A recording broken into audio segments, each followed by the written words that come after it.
Eto na guys, magluluto na naman ako ng paksiw na dalagang bukid. Ipapaksiw ko siya at lalagyan ko sa ilalim ng talong para masarap. Kailangan sa ilalim yung talong para lasa yung isda at suka.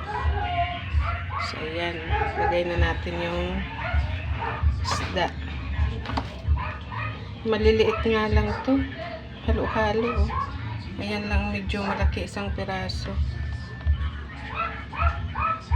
Tapos maliliit na.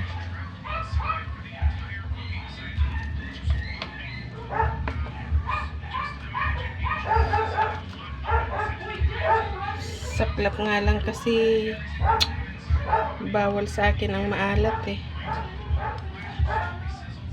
Kaunti lang yung nilalagay kong asin. So ayan. So ayan, lagyan na ng asin. Kaunting asin lang.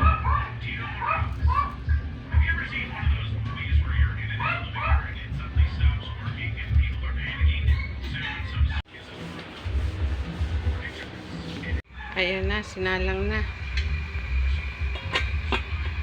Medyo madilim nga lang dito sa kusina.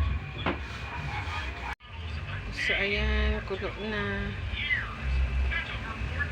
At luto na rin siya. Pero hintayin ko na lang na matuyo yung yung sabaw. At ayoko nang masabaw. So ayan, luto na. Ito ang masarap na paksiw tuyo. Depende siguro sa gusto natin. Pero ako, ito yung aking favorite sa paksiw tuyo. Ito na, luto ng aking paksiw. Ayan na, kain na tayo. Ayan, ang talong, isda, may tuyo, at saka ang kanin. Tara na, kain na tayo.